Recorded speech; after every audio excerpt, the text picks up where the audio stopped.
Hi, this is Randy from Fried Eggs Golf, and welcome to this week's edition of Over Easy. Now, it's a special week because it's the Open Championship week, and I am so excited for this golf tournament because it's my second favorite major. Well, it's tied for my second favorite. My favorite major is obviously the Masters. It bursts us into the golfing season, and it's just I'm so excited every time that tournament comes around to watch it.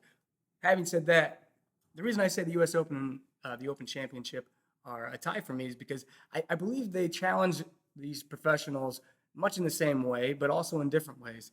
And I'll explain that here in a second. But it's really a test of endurance and seeing how much you can tolerate and see how much you can put up with. Now, the U.S. Open tends to be more of a course challenge. It's super long, it's super hard, the rough's super deep, and it's just made so difficult that these players they just have to put up with making high numbers and really have to challenge themselves and really push through the grind to win a U.S. Open. Now, the Open Championship, it very similarly challenges the players, but I feel it's more the elements and the conditions and that they have to play in that makes that difficult. The courses are still hard, they're still challenging, but if you give them calm winds and wet conditions, typically they're gonna go pretty low. But that's the beauty of the Open Championship is there's never calm conditions. I love tuning in and watching these guys in monsoon rains and 40-mile-an-hour winds and seeing how they have to abandon their typical style of play, where you have guys that like to hit it really far and really high and really can elevate themselves above the competition because of that, are really brought back down to everyone's level. And I think the Open Championship is the fairest venue in golf. Or as far as the competition in golf, the venue Royal Troon is difficult, and I think it will be challenging. But I think a lot lies within the conditions and what it's going to do because you just never know.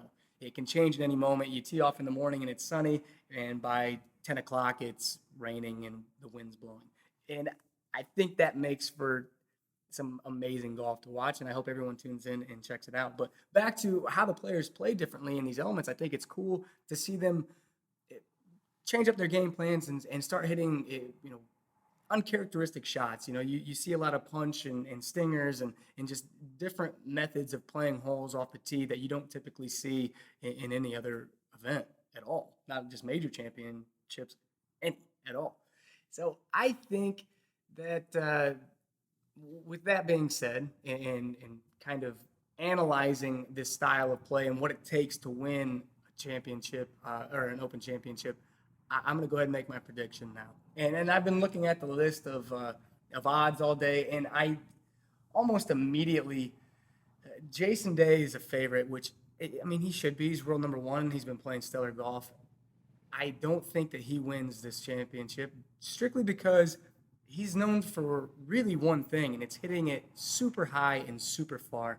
I've never really known him to be, at least not from the way they pigeonhole him and categorize him. It doesn't seem that he changes ball flight too often. And you don't see him hit a lot of, I guess, creative shots. It's just he can hit it over everything. So why he doesn't really need to.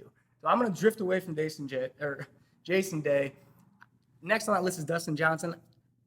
I like Dustin Johnson, and I was going to take Dustin Johnson to win this until I realized the probability of back-to-back years of first-time major champions winning another championship back-to-back, like Spieth did. You have the Masters, and then he wins the U.S. Open right after that to go 1-2.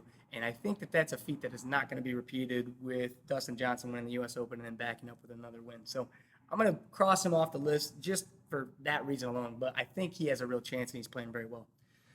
Next on that list is Rory McIlroy. And I really have no reason to go down this road, but I think Rory McIlroy wins the Open Championship at Royal Troon.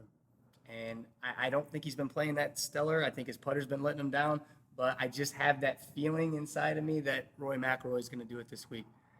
Or he's going to miss the cut. That's really, I don't know. He's either going to win or he's going to miss the cut. Now, I think that he pulls it together this week and everything just comes together and he wins this. So that's it. That's how it goes. Let me know what you guys think. As always, put it down in the comment section below. There's no prizes here, just pride. So stick it down in the comment section below and let me know who you think is going to win the Open Championship, and please tell me why. Give me an explanation. I mean, I love to read the comments, and I mean, I don't want to just see names. Tell me why. What about their game? What about the way they play makes you think that they can win this major?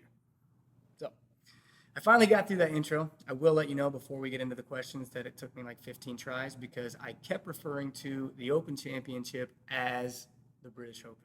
And I know that that makes a lot of people mad, but I've lived in the States my entire life. And just as a little kid, we've always referred to it as the British Open. But I understand the tradition, and I don't want to be rude, and I want to pay homage to the Open Championship. I think that it has the most prestigious trophy in all of golf, and maybe, I mean, even inside the United States, I think it's up there with trophies in any sporting venue. I mean, when I picture trophies, and when someone says trophy, the claret jug pops into my brain. So the Open Championship, I will do my best to refer to that as the Open Championship from here on out. So not going to delay anymore. There's no timer. I'm going to get into some questions here. So Jonathan Carajalios, I have Vokey SM5 wedges and I don't want to spend the money on getting the SM6. Is it possible to use lead tape to replicate what Bob and his team have designed with the new CG placements on the wedges, the SM6s? Yeah. Sure. I mean, I hate to tell you this, but they didn't change that much. I mean, if you were to hit an SM5 and an SM6 right next to each other when the same grinds or similar grinds, similar bounce, similar loft, you'd probably be hard-pressed to notice a night and day difference.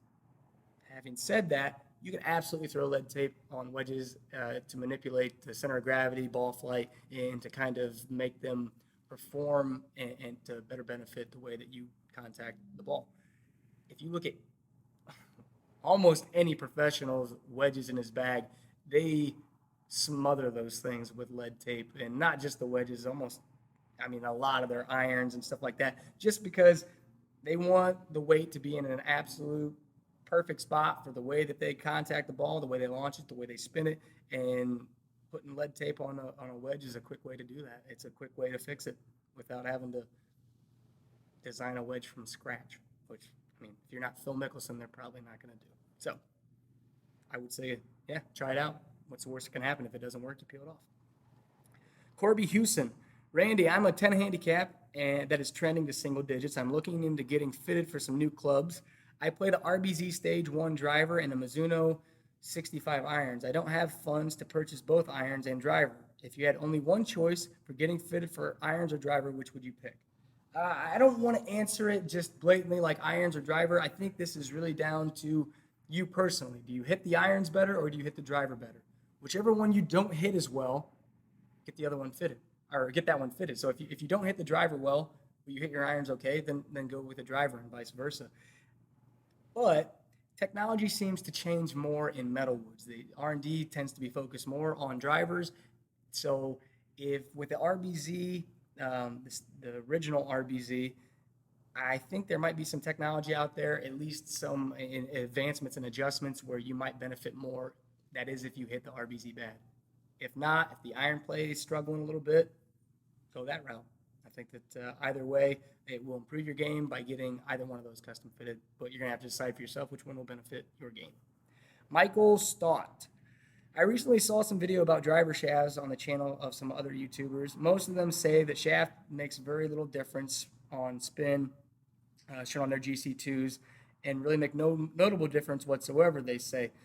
Strike is king. That makes the most difference in spin. However, these guys, of course, can strike the ball very consistent. What would you say how important it is for shaft for the average guy and the strike of the ball? I actually think I answered this question in a past Over Easy episode, and I would agree with them. When you take shafts and you consider numbers that you see with similar flex shafts, similar weight shafts, it's almost unnoticeable a lot of the times. You might see a couple hundred RPMs of spin.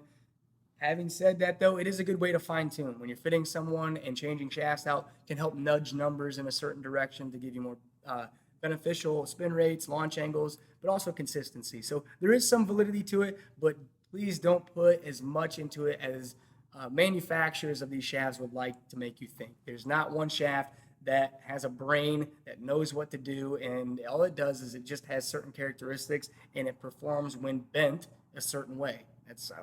layman's terms, but unfortunately, that's it's as technical as it gets. When it bends, it just bends a certain way, and it performs better for certain club head speeds. Strike is king. If you strike the ball purely, you can hit any shaft. It's just about timing it out, and it's about making sure that you catch the center of the face. You hit a ball below the horizon, or whatever you want to call it, of a driver. If you hit it above that and you hit it below that, the ball above that will spin almost half of what it does below with the exact same shaft in it. So as long as you hit it in the center of the face, shaft, changing them out, you can manipulate numbers and nudge them a little bit, but it's not going to make a drastic difference. Nook Smith. I have the TaylorMade SLDR driver at 12 degrees of loft. When I put the ball in the front of my stance, I hook or slice the ball, depending on the grip. When I put the ball in the middle of my stance, I hit it straight, but a little lower. I think this puts more spin on the ball and decreases distance. What's your opinion? Yeah, I mean, with a driver, especially when you put the ball back in your stance, typically you're going to launch it lower and you're going to spin it more because you're hitting it with a descending blow. And with 12 degrees aloft, I could see where that would. I guess you're supposed to loft up with the SLDR, so I should watch what I say here. Uh, Putting the ball back in your stance typically will increase spin. When you hit up on a golf ball, or you swing more level or ascend into it at impact with a driver, it tends to launch it higher with less spin. So getting the ball forward in your stance is important, but I think what you're struggling with is maybe the release and the timing of that release, and that can cause you to be a little erratic, and you feel more comfortable sliding the ball back in your stance because you can trap it more like you do your irons. You probably hit irons fairly well, I imagine. But try to move it up in your stance. I would think it's more of a release and timing issue because getting less spin and low or higher launch on the golf ball will definitely give you longer, more consistent, straighter, better drives. Terry Bergen. Do you think all golfers need full sets of clubs? Half sets were common when I started playing, but most people now have full sets. Expensive and heavy. I have a full set, but I often carry fewer clubs. It makes no difference in my scores. I see this a lot with not really lower handicap golfers, but slower club head speed golfers. When you swing or your club head speed starts to decrease, or it's not quite as fast as it needs to be, or it potentially could be, a lot of times you'll see overlapping. I've seen a lot of guys hit their 5 irons as far as their 6 irons and their 7 irons as far as their 8 irons, and they just don't gap out like they should because there's not a difference in their club head speed isn't fast enough for the numbers to read out any different. And this is common in really any club fitting. A lot of times we'll throw hybrids in there to help you gap that out, but even then sometimes it doesn't create a large enough gap. So carrying less clubs, hey, it makes sense for the right person. If you're out there carrying your bag and you don't want to put all that weight in there and you don't see a noticeable difference in your score, who cares what other people think? If you're playing the game and you're out there having fun, take the amount of clubs that you think it takes to shoot your best round. And if that's 10 clubs, it's 10 clubs. That's up to you. But there is some truth to that, and I've noticed that in some fittings that we'll skip a lot of sets with senior golfers, lady golfers, junior golfers. We'll skip some irons in the set and go every other. That way the gapping's correct and you're not wasting money on clubs you don't need. Good question. This name is hard to say. Silolis Restonto, that's the first, and then Casillas. I feel like I got that one right. What do you think about John Ram? I think he has potential to be a very good golfer. I haven't seen much of him play because he's new to the tour. But from what I have seen, he strikes the ball well. He's a big guy. He's a strong guy. He hits it a long way, and I think that he could be a contender in the future. I just I don't know maturity wise and mentally he's quite there yet, but I don't think he's far off. So yeah, I think he's good. Alexander Schwartzbart, let's build a story. All right.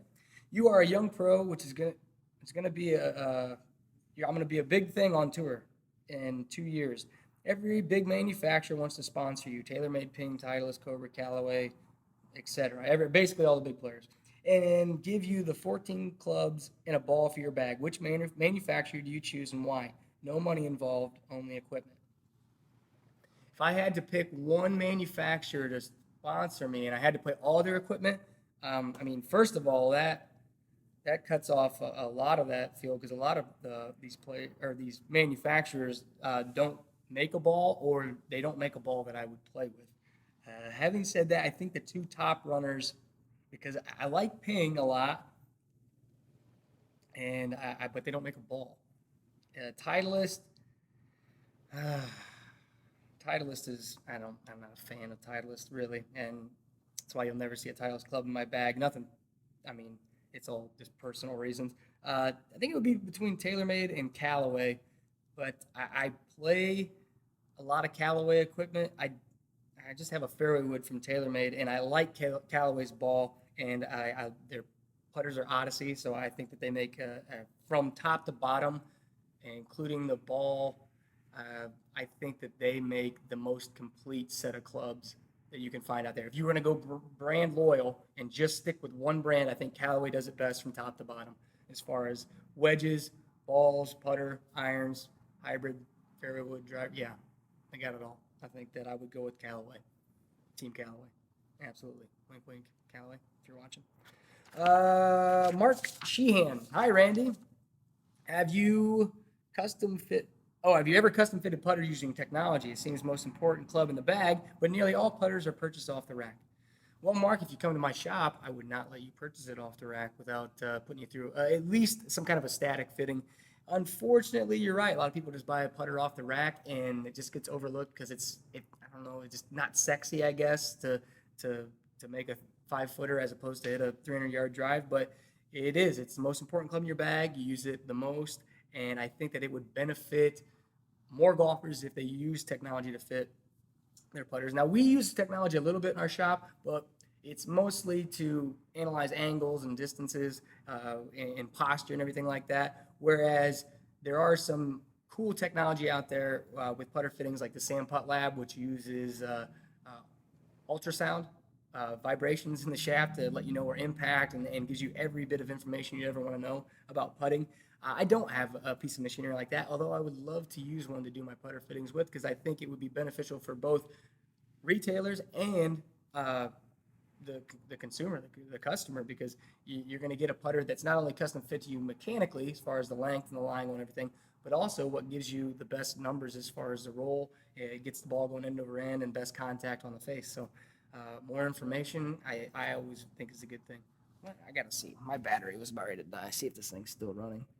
Well, I'm glad I checked when I did because my battery died immediately after I got up. So, in closure, I will get to the rest of the questions next week. I'm sorry when I got to a few, but I did want to talk a little bit about the British Open, the Open Championship. I knew I would do it again. Anyway, don't forget to put down in the comment section below who do you guys think will win the Open Championship, and don't just tell me the golfer. Tell me, why you think they will, what skill sets they have, what about their game makes you think that they have what it takes to win the Open Championship. So, as always, thanks for watching. Thumbs up the video, subscribe to the channel if you haven't already, because I feel like if you've watched the video to this point, you've had to have subscribed to the channel because why else would you be watching? So, thanks as always for tuning in, and I will see you guys next week.